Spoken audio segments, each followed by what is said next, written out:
नमस्कार, लोकसभा टीवी में आपका स्वागत है। मैं हूं इरशाद अली। खबरों में आगे बढ़ेंगे मगर उससे पहले सुर्खियों पर एक नजर।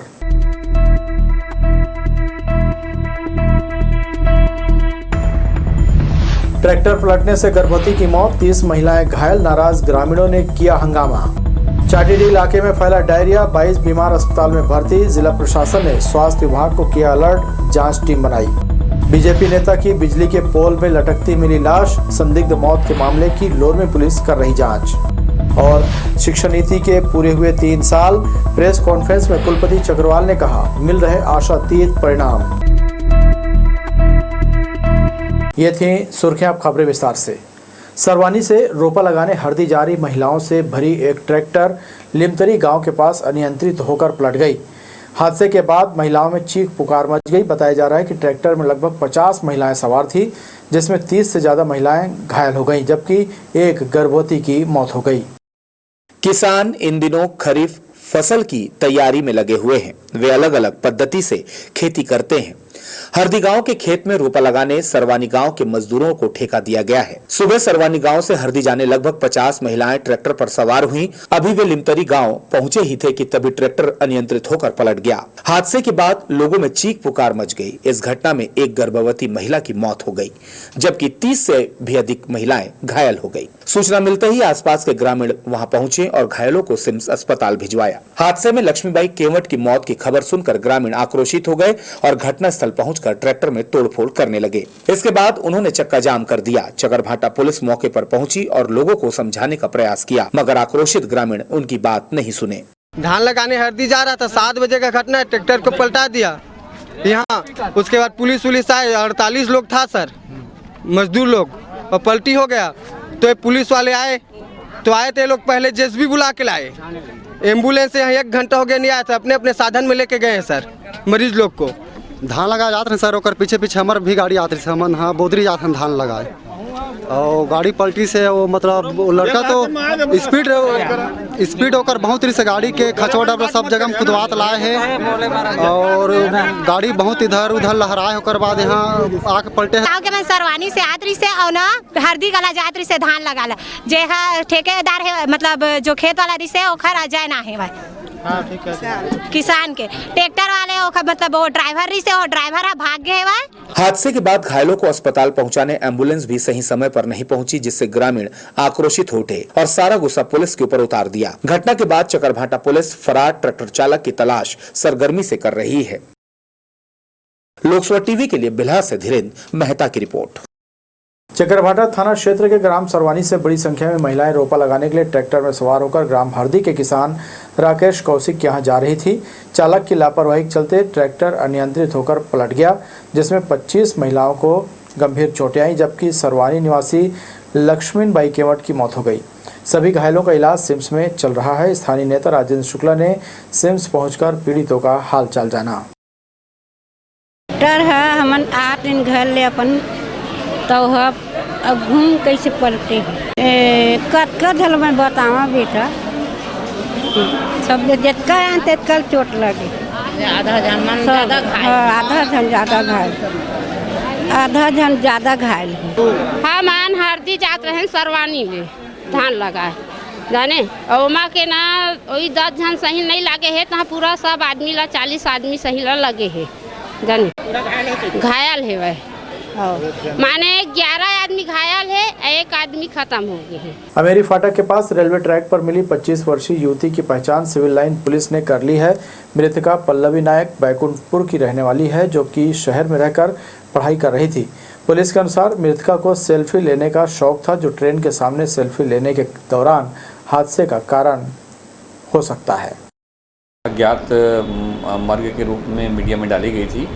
उसके जरिए मीडिया के जरिए ये जानकारी परिजनों तक पहुंची है और परिजन उसकी पहचान कर लिए हैं। उनका नाम, मृतका का नाम जो है वो पल्लवी नायक, पिता लक्ष्मण नायक, उम्र 24 साल और बैकुंठपुर निवासी हैं, ग्राम कटकोना की निवासी हैं। ये बात पुख्ता नहीं है, लेकिन परिजन ऐसा कह रहे हैं कि उसको सेल्फी लेने का बहुत शौक़ था, तो मे बी वो ट्रेन के आसपास कहीं से कुछ हुआ होगा, कुछ घटना हुई होगी, जिसकी वजह से ये ऐसा दुर्घटना हो गया है। गुरुवार की रात से चाटीडीह पठानपारा में रहने वाले लोगों को उल्टी दस्त शुरू हो गई थी। शुक्रवार दोपहर होते होते इसकी चपेट में वार्ड के कई लोग आ गए। खबर लगने पर तत्काल स्वास्थ्य विभाग और नगर निगम का अमला अलर्ट हुआ। बीमार लोगों का इलाज कराने अस्पतालों में भर्ती कराया गया। यह सिलसिला शनिवार को भी जारी रहा। बताया गया कि इलाज के अभाव में एक महिला की मौत हो चुकी है। डायरिया फैलने से घबराए जिला प्रशासन और मंत्री टी सिंहदेव ने भी हालात की जानकारी ली और अधिकारियों को आवश्यक स्वास्थ्य सुविधाएं मुहैया कराने के निर्देश दिए। हालांकि दोपहर बाद स्थिति कंट्रोल में देखी गई, फिर भी स्वास्थ्य और नगर निगम का अमला वार्ड में जाकर सर्वे करता रहा। साथ ही सफाई अमला जहां साफ सफाई में जुटा, वहीं स्वास्थ्य विभाग आवश्यक दवाओं का वितरण और क्लोरीन का छिड़काव करता नजर आया। वार्डवासियों के मुताबिक क्षेत्र में बजबजाती नालियां और नाली के बीच से निकले पाइपलाइन के कारण डायरिया फैला होगा। चाटीडीह इलाके में दूषित पानी पीने से करीब 22 लोग बीमार पड़ गए हैं, जिसके बाद उन्हें सिम्स और अलग अलग अस्पतालों में इलाज के लिए भर्ती कराया गया है। सूचना मिलते ही तत्काल डॉक्टरों की टीम गठित कर मौके में जांच के लिए भेजा गया। समस्या यहाँ पे रहता है, नाली का जो है ठीक से साफ नहीं हो पाता, ऊपर से साफ होता है और फिर वैसे कचरा हो जाता है, 2 दिन नहीं होता है। कहीं कहीं लीक होगा तो ध्यान देते नहीं। चाटीडीह के पठानपारा में डायरिया फैला हुआ है। यहाँ कम से कम 30-40 लोग बीमार हो चुके हैं जो हॉस्पिटल में भर्ती है। और स्वास्थ्य विभाग वाले आज आए थे, दोपहर को सब चेक करके गए हैं, दवाइयाँ बटी है। जब से डायरिया हुआ है तब से साफ सफाई हुआ है, ये साफ होता ही नहीं था। हाँ, इलाज अच्छा हो से आए हैं तो तुरंत भर्ती करी से हुआ। कल से आए हैं 8 बजे से अपन गुड़िया लेके, अचानक से उल्टी चालू हो, इस पर एकदम पानी का पतला, तो आए तो तुरंत इलाज हुआ। कई अभी तो कंट्रोल हवा है। नल गया है तो उसको फूट गया तो उसको बनवाना चाहिए। गंदा पानी आता है, कीड़ा आता है, वो बनवाता ही नहीं। इतना गंदा पानी आता है, पूरा नाली का जितना ब्लैक पानी रहता है बिल्कुल नाली का पानी जैसे आता है। कीड़ा भी आता है, जो पूछ वाला कीड़ा रहता है नाली में, वो वाला आता है नल में। बताइए आप, उसको हम पी रहे हैं। सिम्स में डायरिया पीड़ितों को इलाज के लिए भर्ती किया गया है। गुरुवार की रात से लोगों को उल्टी दस्त शुरू हो गई थी। हालात बिगड़ने की खबर लगते ही बिलासपुर विधायक शैलेश पांडे उनका हालचाल जानने सिम्स पहुंचे, जहां चिकित्सकों को अच्छे से अच्छा इलाज देने के निर्देश दिए गए। हम आपको बता दें कि बरसात के दिनों में इस तरह की बीमारियां पैर पसारती हैं। जरूरत है लोगों को सावधानी और अपनी सेहत को बचाए रखने की। कैमरा पर्सन प्रदीप भोई के साथ इरशाद अली, लोकसभा टीवी, बिलासपुर। 11वीं शरीफ के मौके पर मुस्लिम मनिहार जमात ने सामूहिक भोज का आयोजन किया। पैगंबर साहब के वंशज अब्दुल कादिर जिलानी की याद में ये पर्व मुस्लिम समाज हर साल मनाता है। वह बेहतर विचारों वाले व्यक्ति थे। मेमन जमात में आयोजित कार्यक्रम में समाज के लोगों ने उनके विचारों और शख्सियत पर प्रकाश डाला, जिससे नई पीढ़ी को इसकी जानकारी हुई। सामूहिक भोज के माध्यम से आपसी सौहार्द को बढ़ावा दिया जाता है। इसमें समाज की महिलाओं की भागीदारी प्रमुख रही। मनिहार समाज जो है बिलासपुर का मुस्लिम मनिहार समाज, उसकी जानिब से हर साल रखा जाता था, लेकिन कोविड की वजह से पिछले 3-4 सालों से ये कार्यक्रम रोक दिया गया था शासन की गाइडलाइन के हिसाब से।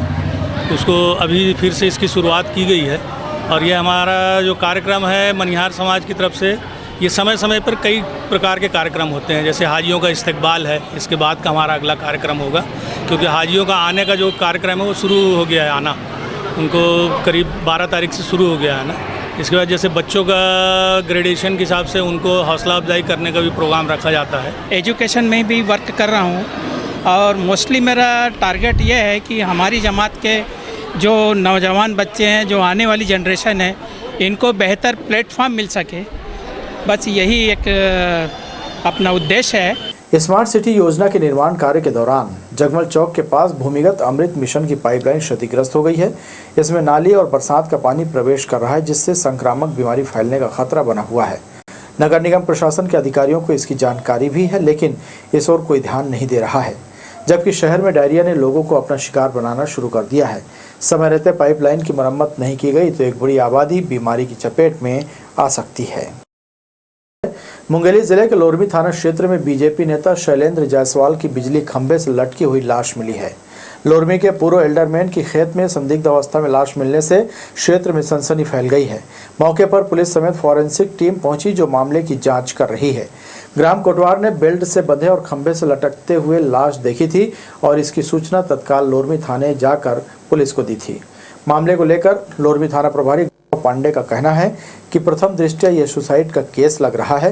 फिलहाल मौत की असल वजह का पता नहीं चल पाया है। रायपुर रोड से नए तिफरा ओवरब्रिज होते हुए राजीव गांधी चौक तरफ आ रही एक कार डिवाइडर पर चढ़ गई। कार में 3 लोग सवार थे, जिसमें एक को हल्की चोटें आई हैं।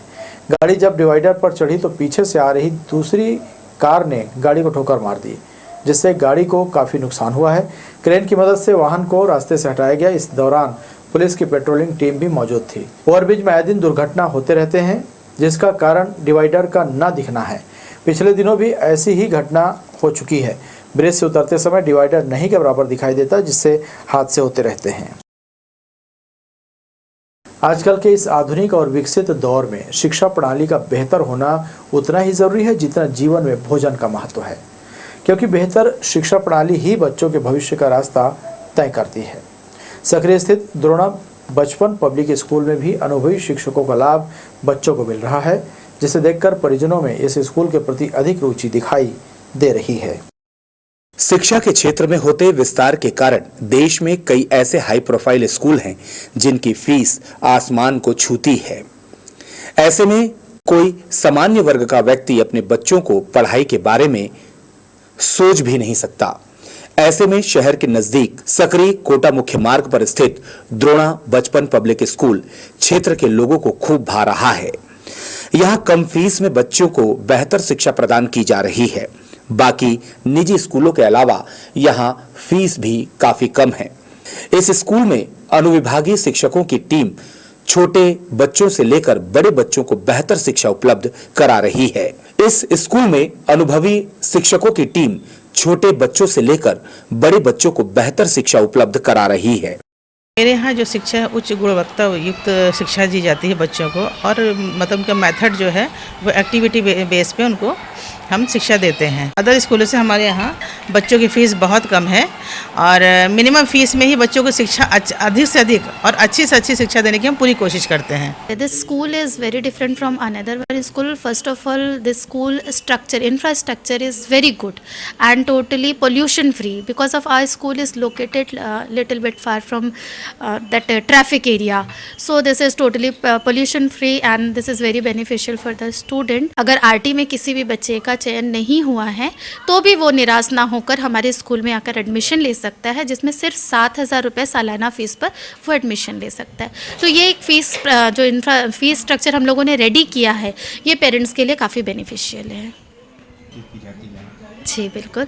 एक्चुअली स्टूडेंट जो होते हैं सभी एक समान नहीं होते हैं, because they are coming from different background, so they are not equal.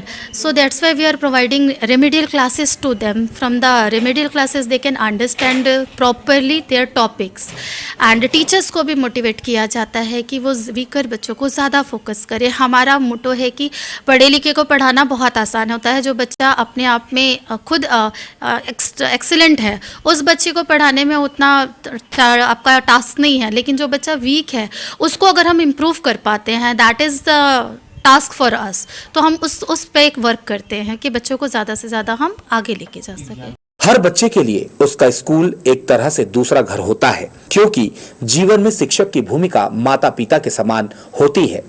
ऐसे में अध्यापकों का व्यवहार और बच्चों के प्रति उनका आचरण काफी हद तक बच्चों की ग्रोथ पर निर्भर करता है। इस स्कूल में शिक्षकों के द्वारा बच्चों को सही डिसिप्लिन, उनका मनोबल कैसे बढ़े, इस ओर उन्हें मोटिवेट किया जा रहा है।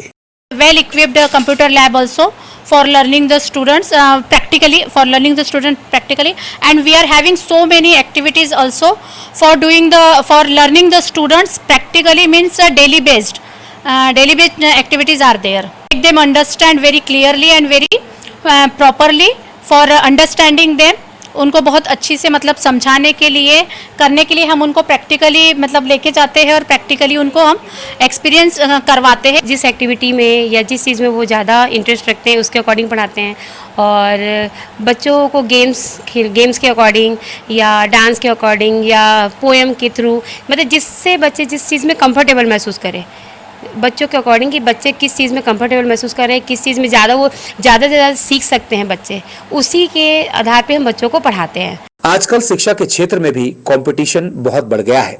ऐसे में अपने बच्चों के लिए सही स्कूल का चयन करना बहुत ही कठिन हो गया है, मगर इस स्कूल की पढ़ाई और वातावरण देखकर अभिभावक यहाँ अपने बच्चों को पढ़ाने एडमिशन करा रहे हैं ताकि उनके बच्चों का भविष्य उज्जवल हो, उन्हें बेहतर शिक्षा मिल सके। डेडिकेटेड टीचर्स लोग हैं यहाँ पे और कुछ न कुछ कार्यक्रम भी आयोजित होते रहते हैं, तो मेरे को लगा कि मेरे बच्चे के लिए स्कूल बेहतर है, मतलब अच्छा है। और अगर कोई भी पालक चाहेंगे तो यहाँ पे स्कूल में वो जो संसाधन होने चाहिए, जो सुविधाएं होनी चाहिए, उस हिसाब से ये बेहतर है, बेटर स्कूल है।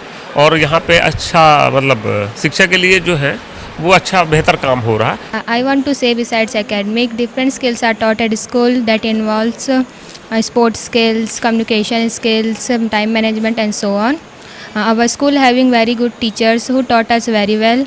इस स्कूल में उपलब्ध सुविधाएं और स्कूल का वातावरण अनुकूल होने के कारण आसपास के लोग अपने बच्चों को एडमिशन कराने लेकर पहुंच रहे हैं। कैमरा पर्सन जय साहू के साथ भूपेंद्र सिंह राठौर, लोकसभा टीवी, बिलासपुर। आयुष्मान कार्ड से उपचार की सुविधा शुरू होने से अब लोगों की दिलचस्पी न्यू वंदना हॉस्पिटल के प्रति बढ़ने लगी है। 24 घंटे इमरजेंसी सेवा आरंभ रहती है। अनुभवी डॉक्टरों का लाभ यहां पहुंचने वाले मरीजों को मिल रहा है। साथ ही यहां से मरीज कम दरों में इलाज कराने के बाद स्वस्थ होकर अपने घर जा रहे हैं। उसलापुर नेचर सिटी गेट के पास स्थित न्यू वंदना हॉस्पिटल में लोगों का बेहतर उपचार किया जा रहा है। इस अस्पताल में अनुभवी चिकित्सकों का लाभ मरीजों को मिल रहा है। यहां अस्पताल में 24 घंटे इमरजेंसी सेवा, एक्सरे, पैथोलॉजी व दवाई दुकान खुली रहती है। इस अस्पताल में डायलिसिस, वेंटिलेटर, किडनी का इलाज, ब्रेन ट्यूमर, ब्रेन हेमरेज, रीढ़ की हड्डी की सर्जरी, एक्सीडेंट के मरीजों का इलाज, general surgery, laparoscopy surgery, normal delivery, caesar delivery, बच्चेदानी का ऑपरेशन बिना चीरे का सहित सभी प्रकार की सर्जरी यहां की जाती है। इस अस्पताल में 24 घंटे एम्बुलेंस की सुविधा उपलब्ध है। अस्पताल के प्रमुख चंद्रशेखर ने बताया कि अस्पताल में आयुष्मान कार्ड द्वारा इलाज, ऑपरेशन की सुविधा उपलब्ध है, जिसके बाद से अस्पताल में मरीजों की संख्या बढ़ गई है। ग्रामीण तबके के लोग आयुष्मान कार्ड से इलाज कराने अस्पताल पहुंच रहे हैं। हमारा अस्पताल यह 50 बिस्तरों का अस्पताल है और इस अस्पताल में आयुष्मान कार्ड द्वारा इलाज की सुविधा है। आयुष्मान कार्ड द्वारा ऑपरेशन सभी प्रकार के, जनरल सर्जरी जैसे कि हर्निया, हाइड्रोसिल, अपेंडिक्स, पथरी, और आयुष्मान कार्ड के द्वारा डायलिसिस की भी सुविधा है। हमारे पास सीएम उपलब्ध है जिसके द्वारा रीढ़ की हड्डियों का कठिन से कठिन ऑपरेशन बहुत अच्छी तरीके से किया जाता है। लेप्रोस्कोपिक सर्जन हमारे यहाँ उपलब्ध है जो दूरबीन पद्धति से पथरी, हर्निया, अपेंडिक्स आदि ऑपरेशन यहाँ पर किए जाते हैं और बहुत ही उचित दरों में हमारे यहाँ इलाज किया जाता है। कुशल चिकित्सक की टीम हमारे पास है और आयुष्मान कार्ड के द्वारा भी जो शासकीय योजना के तहत इलाज उपलब्ध है। यहाँ के चिकित्सकों द्वारा हर तरह के मरीजों की जांच कर उन्हें ठीक किया जा रहा है। अस्पताल मुख्य मार्ग में होने से यहाँ पहुँचने वाले मरीजों को किसी प्रकार की असुविधा का सामना करना नहीं पड़ता। डॉक्टरों ने बताया कि अस्पताल में तमाम सुविधाएं मरीजों को मिल रही हैं, जिसके चलते मरीज व उनके परिजन काफी खुश नजर आते हैं। हमारे यहाँ न्यू वंदना मल्टी स्पेशलिटी हॉस्पिटल में हर प्रकार की बीमारी का इलाज किया जाता है। आयुष्मान संबंधित बीमारी हमारे यहाँ संस्था में चलाई जा रही है, जिससे कि हम मरीजों का निःशुल्क में इलाज करते हैं। हार्ट से संबंधित बीमारी हो या किडनी से संबंधित बीमारी हो, न्यूरो से संबंधित बीमारी, हर प्रकार की बीमारी का इलाज हमारे यहाँ उपलब्ध है। इसके अतिरिक्त जाँच के लिए पैथोलॉजी की सुविधा भी उपलब्ध है, मेडिकल की सुविधा उपलब्ध है। 24/7 हमारे यहाँ मेडिकल की सुविधा उपलब्ध है। इको, टीएमटी, एक्सरे, ये सारी चीज़ों की सुविधाएं हमारे यहाँ उपलब्ध हैं। एक नॉमिनल रेट पे मरीज को जितना हमें सुविधा देनी चाहिए हम अपने तरफ से, और डॉक्टर चंद्रशेखर उइके सर जो हमें गाइड करते हैं उससे हम बेनिफिशियल तरीके से हम लोग पेशेंट को ये चीज़ें उपलब्ध करा पा रहे हैं। और सिजेरियन भी यहाँ पे काफ़ी अभी 24/7 ओपन रहता है। गायनिक सुविधा भी उपलब्ध रहती है, इसलिए नॉर्मल डिलीवरी और सर्जरी के केसेस भी लिए जाते हैं। 50 बिस्तरों वाले इस अस्पताल में जनरल वार्ड, महिला पुरुष आईसीयू वार्ड, ऑपरेशन थिएटर की सुविधा मरीजों को प्रदान की जा रही है। 24 घंटे डॉक्टरों की उपलब्धता को देखकर लोग अस्पताल का चयन अधिक कर रहे हैं। कैमरामैन जय साहू के साथ भूपेंद्र सिंह राठौर, लोकसभा टीवी, बिलासपुर। बढ़ेंगे अहम खबरों की ओर, मगर उससे पहले सुर्खियों पर एक नजर।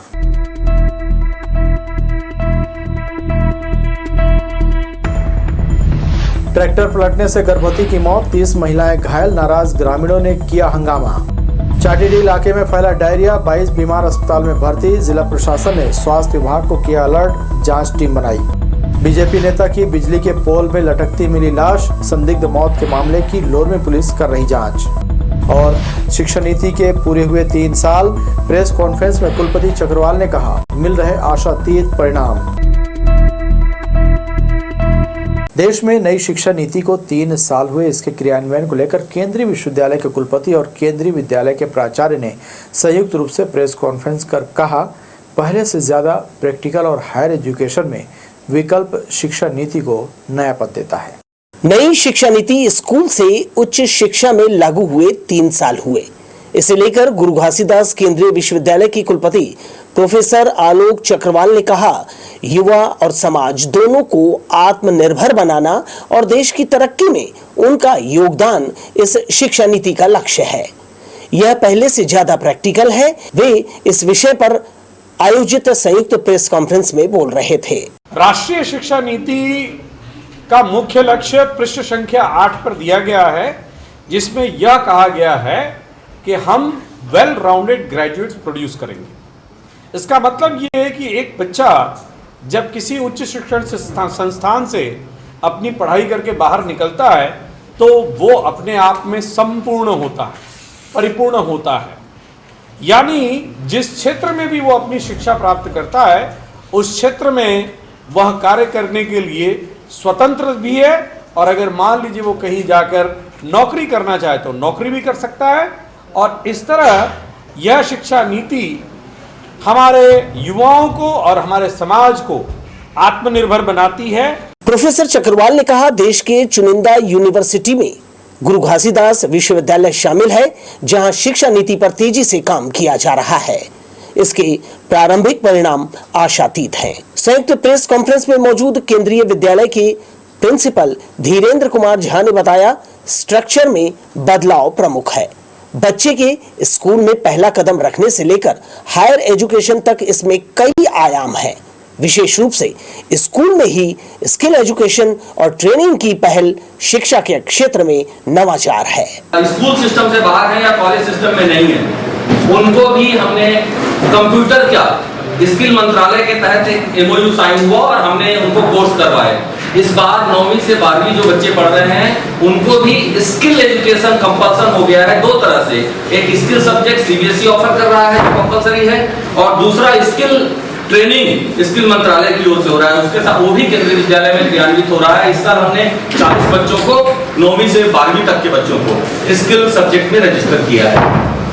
ये मूल रूप से बदलाव जो है NCF का है। उन्नत शिक्षा अध्ययन संस्थान के सहायक प्राध्यापक डॉक्टर संजय मनोहर आयदे ने शैक्षणिक सामग्री और शामिल पाठ्यक्रमों के जरिए शिक्षा नीति को रेखांकित किया। कैमरामैन राजा खान सतीश साहू के साथ दिलीप जगवानी, लोकसभा टीवी, बिलासपुर। मल्टीपर्पज स्वामी आत्मानंद शासकीय बहुउद्देशीय उच्चतर माध्यमिक शाला बच्चों की पहली पसंद बनी हुई है। यहाँ पहली से लेकर 12वीं तक की सभी सीटें लगभग भर गई हैं। जिन कक्षाओं की सीटें रिक्त हैं उस पर प्राचार्य और उनकी टीम बच्चों की दक्षता देखकर उन्हें प्रवेश दे रहे हैं। राज्य शासन ने जब से स्वामी आत्मानंद स्कूल की शुरुआत की है, उन स्कूलों में प्रवेश के लिए मारामारी मची हुई है। मल्टीपर्पज स्वामी आत्मानंद शासकीय बहुउद्देशीय उच्चतर माध्यमिक शाला शहर का सबसे पुराना स्कूल है। यहाँ अंग्रेजी माध्यम की शुरुआत होने के बाद छात्र छात्राओं के लिए यह स्कूल पहली पसंद बना हुआ है। यहाँ की सभी सीटें लगभग भर चुकी हैं। काउंसलिंग के बाद बची सीटों पर प्राचार्य और उनकी टीम बच्चों की दक्षता जांच कर उन्हें प्रवेश दे रहे हैं। अंग्रेजी माध्यम का शाला इस साल हमारे यहाँ शुरू हुई है, क्लास 1 से लेकर क्लास 12 तक की। और अंग्रेजी माध्यम में रुझान बहुत है और ज़्यादातर गार्जियन जो प्राइवेट स्कूलों में पढ़ाते हैं, छोटे स्कूलों में पढ़ाते हैं, उन स्कूलों के बच्चे आ रहे हैं यहाँ, उनके गार्जियन आ रहे हैं। लेकिन हम देख रहे हैं कि उनकी केवल भीड़ आ रही है, उसमें जो क्वालिटी आनी चाहिए वो उसकी थोड़ी सी कमी है। जिन बच्चों ने ऑनलाइन प्रवेश के लिए फॉर्म नहीं भरा है, उन बच्चों के अभिभावक भी प्रवेश की उम्मीद लिए विद्यालय पहुंच रहे हैं, जिनको प्रॉपर गाइडेंस देकर उनकी काउंसलिंग भी की जा रही है। ऐसे छोटे छोटे स्कूलों में पढ़ते थे जहां केवल नाम के अंग्रेजी माध्यम के रहे हैं, बच्चों का स्तर थोड़ा सा कमज़ोर है और पालक भी ध्यान नहीं देते जाते थे जिन भी कारणों से, तो बच्चे थोड़े से कमज़ोर हैं। जहाँ तक प्रवेश का सवाल है, हमारे यहाँ लॉटरी के माध्यम से प्रवेश हुआ है कक्षा 1 से लेकर 8 तक के, और लॉटरी के माध्यम से चयन किया गया है, कर दिया गया है, हो गया है। हमारे यहाँ लगभग सभी कक्षाओं में आ गए हैं। किसी किसी कक्षा में 1-2 सीट है, उसमें भी लोग आ रहे हैं और उनको हम प्रवेश दे रहे हैं। शिक्षा सत्र शुरू होने के साथ ही स्कूल में पढ़ाई भी शुरू हो गई है। इस हफ्ते प्रवेश की पूरी प्रक्रिया कर ली जाएगी। बच्चों के बेहतर विकास के लिए मोटिवेशनल प्रोग्राम भी चलाए जाएंगे। 9वीं से 12वीं कक्षा में हम प्रवेश को, हमको जो बात हुई थी जिला स्तर पर, मेरिट के आधार पर दे रहे हैं। जो नंबर ज़्यादा है इनके, उनको दिया जा रहा है, तो उसके आधार पर दिया जा रहा है। तो उसमें ज़रूर कुछ पालकों को निराशा होती है कि उनके बच्चे के नंबर बहुत कम है, तो फिर भी जो हमारे पास जितनी सीट है वो भरा जा रहा है। अभी केवल हमारे पास 9वीं में कुछ सीट बची हैं और 11वीं में कुछ सीट बची हैं, जो कि आगामी 1-2 दिवस में हो जाएगा। स्वामी आत्मानंद स्कूल अंग्रेजी माध्यम होने के कारण उन बच्चों के चेहरों पर खुशी है जो मोटी फीस देकर निजी स्कूलों में पढ़ाई नहीं कर पा रहे थे। अब वह बच्चे अपना भविष्य गढ़ने में लगे हुए हैं। कैमरा पर्सन सतीश साहू के साथ आशीष मौर्य, लोकसभा टीवी, बिलासपुर। हरित दिवस मनाकर स्कूली बच्चों ने धरती और पर्यावरण के प्रति अपना प्रेम प्रदर्शित किया। जागरूकता के लिए रैली का भारती नगर इलाके में भ्रमण कराया गया। इस मौके पर नुक्कड़ नाटक के माध्यम से बच्चों ने हरित दिवस का प्रचार प्रसार किया और पर्यावरण को बेहतर बनाने लोगों से पौधारोपण करने अपील की।